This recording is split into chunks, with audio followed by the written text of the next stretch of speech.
আসসালামু আলাইকুম বন্ধুরা, আশা করি সবাই সুস্থ আছেন। বন্ধুরা, একটা দীর্ঘ সময় ধরে মোটামুটি বলতে পারেন যে ৫ থেকে ৬ বছরের বেশি সময় ধরে যে খবরটির অপেক্ষায় আমি, আপনি এবং অনেকেই ছিলাম। অবশেষে সেই ঐতিহাসিক ঘটনা ঘটে গেছে এবং সেই ঐতিহাসিক ঘটনা আর কেউ নয়, ইরানের পক্ষ থেকেই ঘটিয়ে দেওয়া হয়েছে। একটি যুদ্ধ বিমান F-35 লাইটিং টু, প্রথম পঞ্চম প্রজন্মের এক্সপোর্ট বিমান, যে বিমানটি পৃথিবীর সামরিক ক্ষেত্র এবং আঞ্চলিক যে ভূ রাজনীতি রয়েছে তা পরিবর্তন করে দিয়েছে।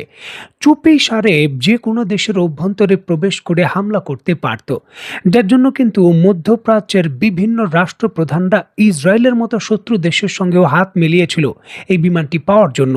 পৃথিবীর সকল দেশ, বিশেষ করে যুক্তরাষ্ট্রের প্রভাব বলয়ে থাকা দেশগুলো ধরেই নিয়েছিল এই বিমান যদি নিজেদের বহরে থাকে তাহলে আমরা অপ্রতিরোধ্য, কেউ আমাদের থামাতে পারবে না। ইসরায়েলের প্রধানমন্ত্রী নেতানিয়াহু এই বিমানের সামনে দাঁড়িয়েই হুঙ্কার দিয়ে বলেছিলেন যে মধ্যপ্রাচ্যের বাকি দেশগুলো মাথায় রাখো, এই বিমান আমাদের কাছে আছে, এই বিমানের সামনে তোমরা দাঁড়াতে পারবে না। সেই ঐতিহাসিক F-35 লাইটিং টু ইরানের আকাশে গতকাল রাতে ইরান ভূপাতিত করেছে এবং তার একটি ভিডিও ফুটেজও তারা প্রকাশ করেছে।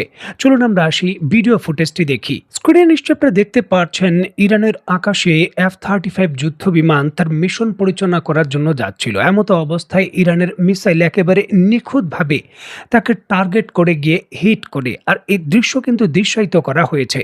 দেখুন, চীনের যে সকল রাডার সিস্টেম রয়েছে, বিশেষ করে কিল চেন রয়েছে, এটি সরাসরি তার ওয়েব ব্যবহার করে 3D পিকচার তৈরি করতে পারে।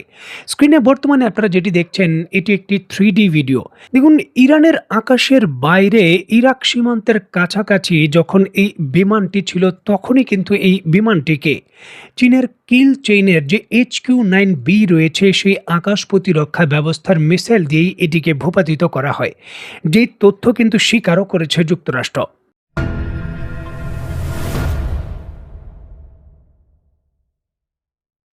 দেখুন, হাওয়ার উপর কোনো খবর নয়, একেবারে পাকা খবর। যুক্তরাষ্ট্রের CNN থেকে শুরু করে পশ্চিমা বিশ্বের বড় বড় সংবাদ মাধ্যম, সকল সংবাদ মাধ্যমেরই সংবাদ শিরোনাম এটি, F-35 ড্যামেজ হয়ে জরুরি ভিত্তিতে ল্যান্ড করেছে।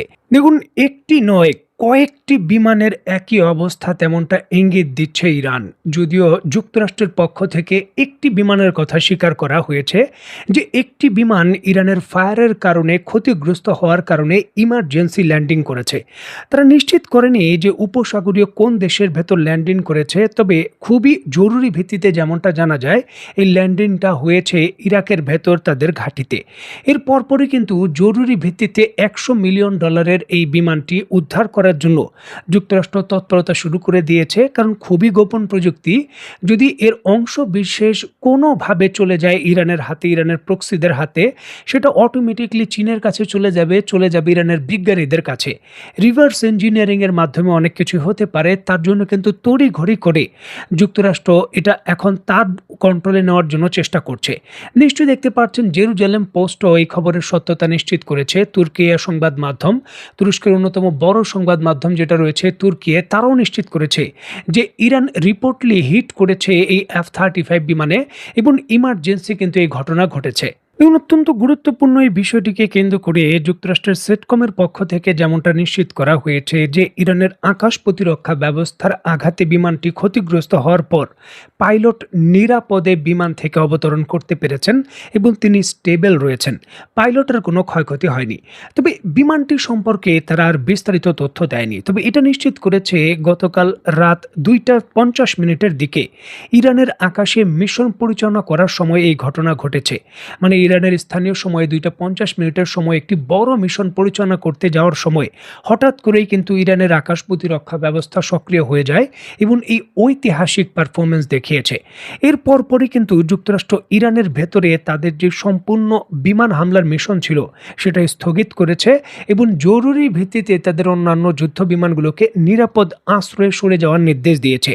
কারণ এটি একটি বড় বিজয়। দেখুন, যুক্তরাষ্ট্রের এই যে প্ল্যাটফর্ম F-35 এর, এটা তৈরি করতে যুক্তরাষ্ট্রের অন্ততপক্ষে ৩ দশকের বেশি সময় লেগেছে এবং যদি এখানে তাদের ইনভেস্টমেন্টের কথা বলি, তাহলে কমপক্ষে $১০০ বিলিয়ন বেশি ইনভেস্টমেন্ট রয়েছে। প্রতি বছর যুক্তরাষ্ট্র বিপুল পরিমাণের এই বিমান তৈরি করে এবং অলরেডি শত, শত বিমান এই বিক্রি করার তাদের যে অর্ডার সেটা তাদের লিস্টে রয়েছে। এখন এই ধরনের বিমানের যদি হঠাৎ করে যুদ্ধক্ষেত্রে এইভাবে ভূপাতিত হওয়ার ঘটনাটা যেটা প্রমাণিত হয়ে গেছে, সার্বিকভাবে যুক্তরাষ্ট্রের মিশন ক্যাপাবিলিটি এবং তাদের যে অস্ত্রের বাজার রয়েছে সেখানে মারাত্মক বড় প্রভাব ফেলবে। কারণ যেই বিমান এখন চীনের আকাশ প্রতিরক্ষা ব্যবস্থা দিয়ে সহজে টার্গেট করে ভূপাতিত করা যায়, মাল্টি বিলিয়ন ডলার খরচ করে সেই বিমান একটি দেশ যুক্তরাষ্ট্রের বিভিন্ন ধরনের যে আদেশ নিষেধ রয়েছে তা মেনে চলে কেন তাদের বহরে রাখবে? এই প্রশ্নগুলো কিন্তু আসবে এবং স্ট্র্যাটেজিকভাবে ইরানের বিরুদ্ধে লম্বা যুদ্ধ করার জন্য যুক্তরাষ্ট্র যেটা চিন্তা করছে সেটাও এখানে বড় আঘাত।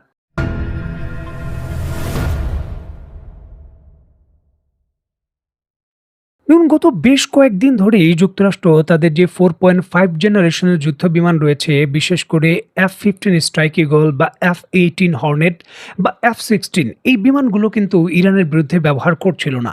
কুয়েতের ভেতর পরপর ৩টি বিমান এই ধরনের ক্ষতিগ্রস্ত হওয়ার পর তারা সম্পূর্ণভাবে তাদের পঞ্চম প্রজন্মের যুদ্ধ বিমান ব্যবহার করছিল। এক্ষেত্রে B-2 বম্বারের অংশগ্রহণ সবথেকে বেশি ছিল। রিসেন্টলি ইরানের উপকূলে ৫,০০০ পাউন্ডের যে বোমা রয়েছে সেটা অলরেডি কিন্তু যুক্তরাষ্ট্র B-2 বম্বার থেকে নিক্ষেপ করেছে। আর এর পরবর্তী সময়ে কিন্তু তারা তাদের পঞ্চম প্রজন্মের এই F-35কে মিশনে পাঠায়। এর পূর্বে দীর্ঘ সময় ধরে তারা দূর থেকে টামাহক মিসাইলই ব্যবহার করছিল। এখন হঠাৎ করেই এই স্টেলথি যুদ্ধ বিমান এই F-35 এর এই অবস্থা হলো। এটি কিন্তু যুক্তরাষ্ট্রের যে চেইন অফ অস্ত্রের যে গোপনীয়তা রয়েছে তা ব্রোক ডাউন করে ফেলেছে। দেখুন, পঞ্চম প্রজন্মের প্রযুক্তি হতে পারে B-2 বম্বার বেশি শক্তিশালী বা F-22 বেশি শক্তিশালী F-35 থেকে, তবে তাদের রাডারকে ফাঁকি দেওয়ার কৌশল কিন্তু একই। তাদের স্টেলথি প্রযুক্তির যে চেন প্যাটার্ন রয়েছে তা একই। ইরান এর আকাশ প্রতিরক্ষা ব্যবস্থা চীনের সহায়তায় সেই প্যাটার্ন ব্রোক ডাউন করে ফেলেছে। আর এখানেই কিন্তু সামরিক বিশেষজ্ঞরা আশঙ্কা করছেন ইরান আরও বড় সাফল্য পেতে পারে যে কোনো সময় যুক্তরাষ্ট্রের যে B-2 বম্বার রয়েছে তাকে ক্ষতিগ্রস্ত করে আরও একটি নতুন ইতিহাস তৈরি করে ফেলতে পারে। কারণ প্রথমবারের মতো প্রমাণিত F-35কে ক্ষতিগ্রস্ত করল ইরান, যেখানে যুক্তরাষ্ট্র দাবি করছে ইরানের আকাশ প্রতিরক্ষা ব্যবস্থা একেবারে ধ্বংস হয়ে গেছে এবং দেশটির মিসাইল সক্ষমতাও 95% শেষ হয়ে গেছে। এমতো অবস্থায় F-35 এর এই অবস্থা করলো ইরান।